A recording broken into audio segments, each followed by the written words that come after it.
मकर संक्रांती 2026 सुगड पूजन कसे करावे? सुगड पूजनसाठी लागणारे साहित्य, नैवेद्य कोणता दाखवावा? सुगड पूजनचा शुभ मुहूर्त व वेळ कधी आहे? संपूर्ण माहिती आज आपण या व्हिडिओमध्ये पाहणार आहोत. नवीन वर्षातील पहिला मोठा सण म्हणजे मकर संक्रांत. देशभरात हा सण वेगवेगळ्या नावाने आणि पद्धतीने साजरा करण्यात येतो. मात्र महाराष्ट्रात या सणाला विशेष असे महत्त्व आहे. या दिवशी तिळगुळ वाटणे, पतंग उडवणे यासोबतच सुहासिनी महिला सुगडाची पूजा देखील करतात.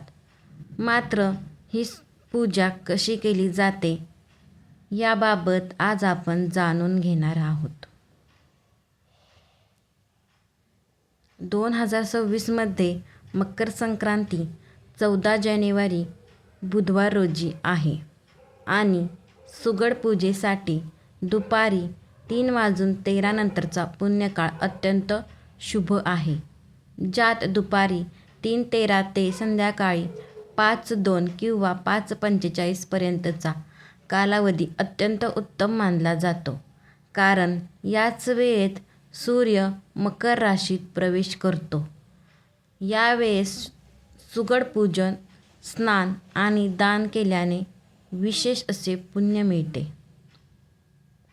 सुगड पूजेसाठी सूर्य मकर राशीत प्रवेश केल्यानंतर म्हणजेच दुपारी 3:13 नंतर लगेच पूजा सुरू करावी. महापुण्यकाळात दुपारी 3:13 ते 5:02 किंवा 5:45 पर्यंत पूजा करणे अधिक फलदायी ठरते. सुगड पूजेसाठी महत्त्वाचे, या मुहूर्तावर स्नान करून सूर्याला अर्घ्य द्यावे. सुवासिनींनी पूजन आणि तिळगुळ वाटणे या काळात करावे. या दिवशी काळ्या रंगाचे वस्त्र परिधान करून पूजा करणे अत्यंत शुभ मानले जाते. भांडण टाळावे. सुगड म्हणजे काय? मकर संक्रांतीला सुगडाची पूजा केली जाते हे सर्वश्रुत आहे.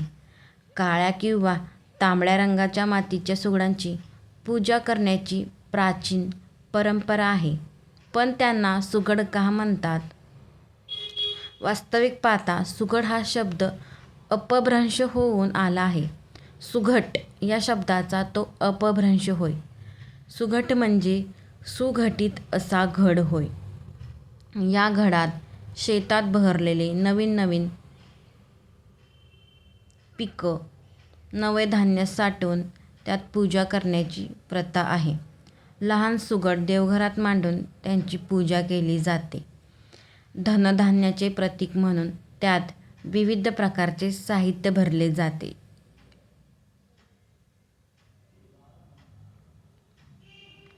सुगड पूजेसाठी साहित्य लिस्ट. मकर संक्रांतीला सुगड पूजेसाठी कुठलंही साहित्य राहू नये म्हणून एक लिस्ट तयार करा. मोठे काळे सुगड, त्याहून छोटे लाल किंवा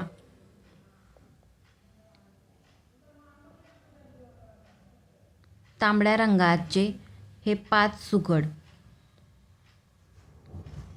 सुगड घेतात. त्यात हरभरा, गाजर, ऊस, तीळ, शेंगदाणे, बोरे, तिळगुळ, हळद किंवा गव्हाच्या लोंब्या आणि फुलं मार्केटमधून घेऊन या. मकर संक्रांतीला सुगड पूजा कशी करावी? आता ज्या ठिकाणी तुम्ही पूजा करणार आहात ती जागा स्वच्छ करून तिथे पाट किंवा चौरंग ठेवा. त्याभोवती आता सुंदर अशी रांगोळी काढा. चौरंगावर लाल रंगाचं वस्त्र परिधान करून त्यावर तांदूळ किंवा गहू ठेवा.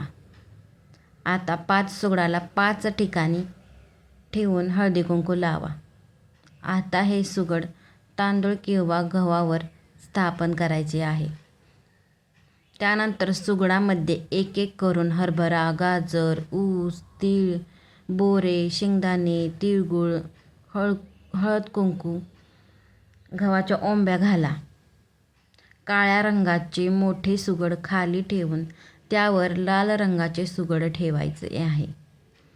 सुगडावर अक्षता, फुलं, हळदी, कुंकू वाहून मनभावे पूजा करा. आता धूप दीप अर्पण करा. सुगडाला तिळाचे लाडू आणि हलव्याचा नैवेद्य दाखवा. काही ठिकाणी हे सुगड नंतर 5 जणींना वाण म्हणून देतात, तर काही ठिकाणी पुरणपोळीचा नैवेद्य दाखवतात.